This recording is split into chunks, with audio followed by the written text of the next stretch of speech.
response to Pastor LUBEGA claims by REV.FR.EMMA EUGENE KATALEMWA. Due to the main questions and concerns of Catholics about the claims of Pastor LUBEGA Grace, this is my response. The problem with Pastor Grace is that he commented without doing research of what he was talking about. His comments show the need for a preacher to first study theology before he begins to preach. The Bible is not meant to just be read. It is meant not only to be read, but also studied. Otherwise, one will end up making the Bible contradict itself. Number 1. On worship of images of Mary. This is found in Exodus chapter 20, verses 1 to 5. These verses are about the first commandment. To understand the first commandment, it's important to know what God really meant to avoid contradictions.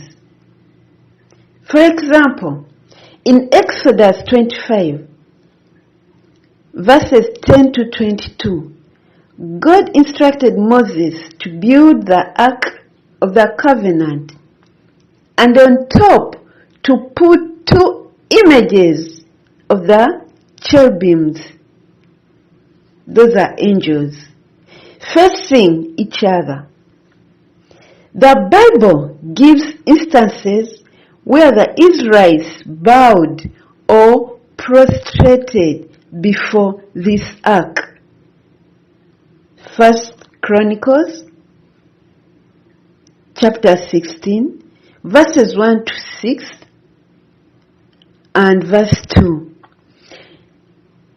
In Samuel chapter 6, verses 1 to 19. One may pose these questions to Pastor Grace. If we are to follow his interpretation of Exodus chapter 20 verse 4, was God instructing the Israelites to break the commandment he himself had gave them when he instructed Moses to make the ark and also put images of the cherubim on top? Were the Israelites sinning when they were prostrated before the ark? When they prostrated before the ark? I would be glad to hear responses to these questions. Furthermore, we see other areas where God instructs Solomon to put images of the cherubim in the temple he was to construct for God. 1 Kings chapter 3, verses 23 to 35. 2 Chronicles chapter 3, verses 10 to 14. Was God still ordering someone to break the first commandment? It is important to note that God meant that these images should not be made to be worshipped as God, as if they're the ones that are going to save a person, hence removing God from the picture, but focusing the mind and heart on the image. This we see with the example of the golden calf and the ark of the covenant. 1 Samuel chapter 4 verses 1 to 11. In 2 Samuel chapter 6 verses 1 to 15.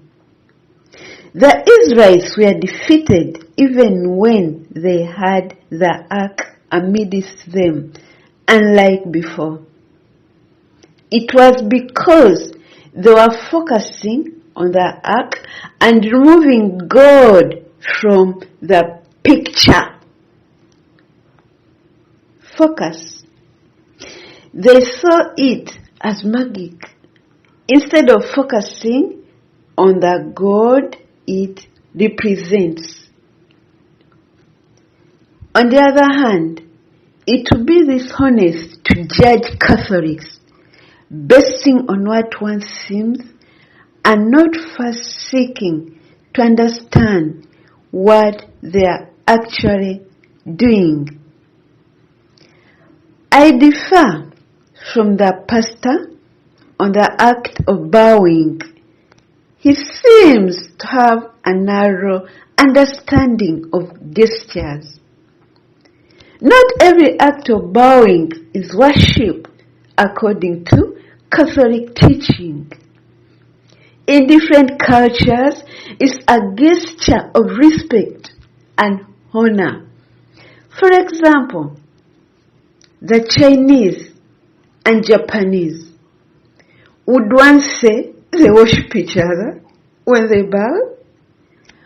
Bowing, according to the Catholic, is a gesture aimed at giving honor to a saint or the Mother of God. It's an act of reverence to one whom God has already revered. Catholics don't worship the images of the saints. These images act as visual aids. In other words, they're just symbols that help us to focus on what we can't see with our eyes. The focus is not on the image, but on the person they represent. I believe the pastor himself makes billboards and posters that have his image. With his interpretation of the first commandment, he too and his followers are guilty of the same commandment.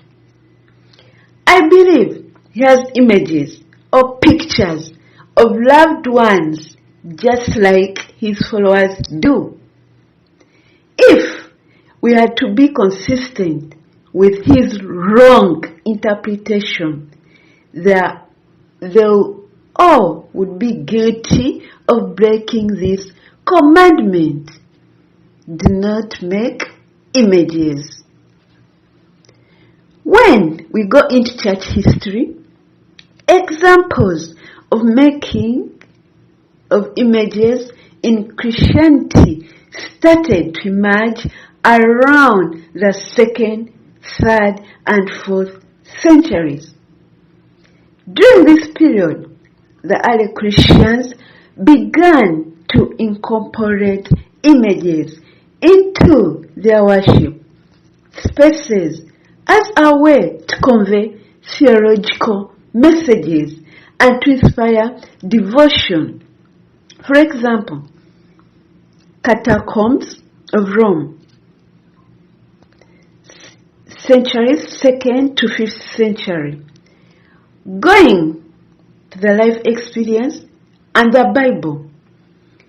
God can use these images to make his power and presence felt. For example, with the Ark of the Covenant, the serpent made of bronze that healed the Israelites from snake bites. Likewise, even today, God uses these images to make His power felt. For example, when you Google, you find statues of Mary shedding tears, sometimes real tears, and others real tears of blood. For example, the Mystica. These were scientifically proven to be human tears and blood. Secondly, according to exorcists and my own experience, a possessed person always reacts to these sacred images of heavenly beings. The devil is always irritated by these images.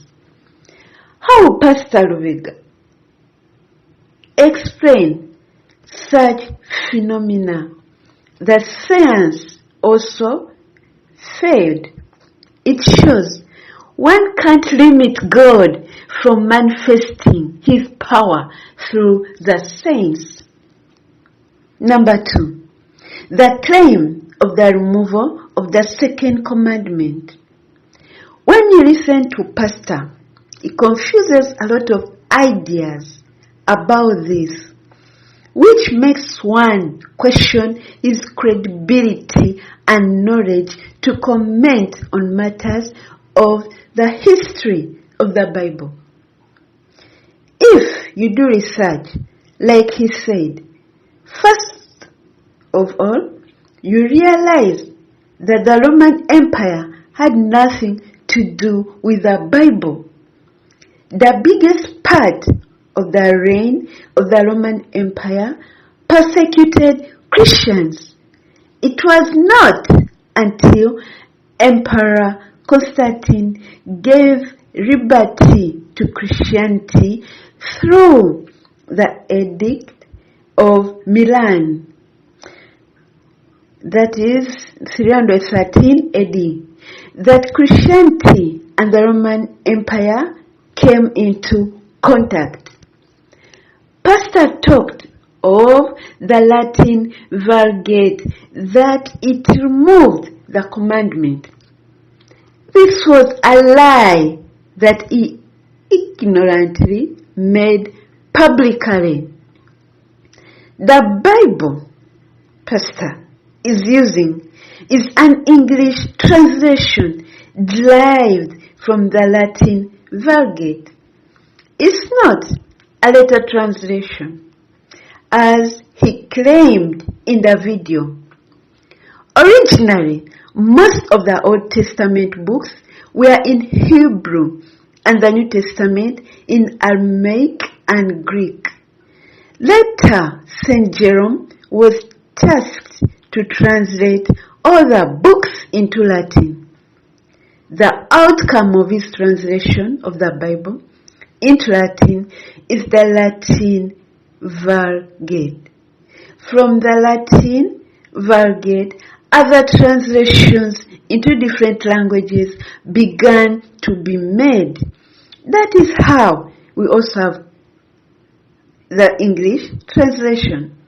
So it's a lie to say that the Latin Vulgate, from which the English Bible was translated, removed that commandment.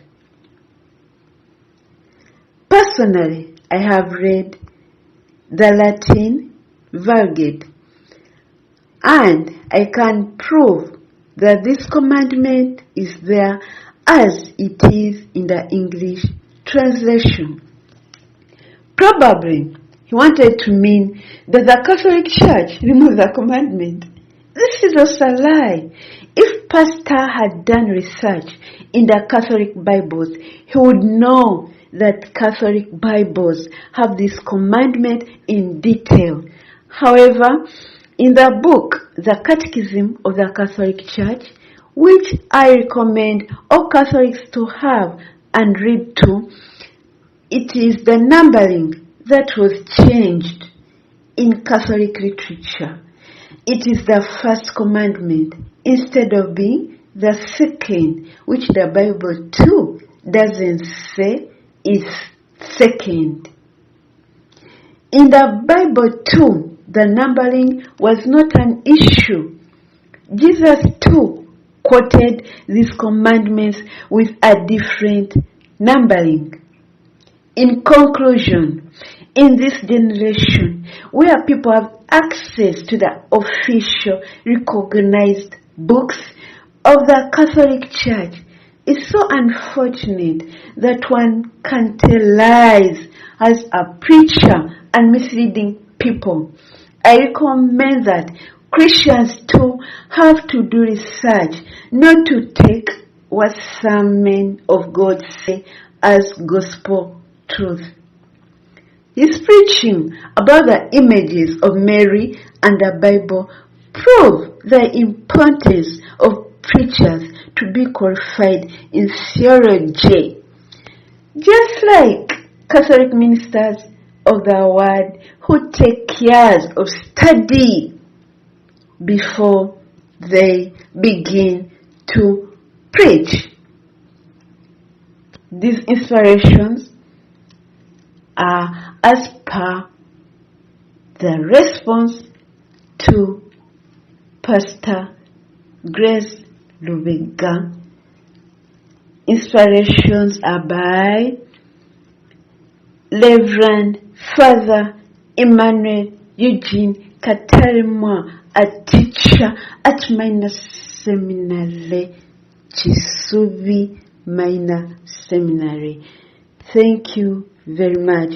Kindly follow all the medias for the transcript. Thank you very much.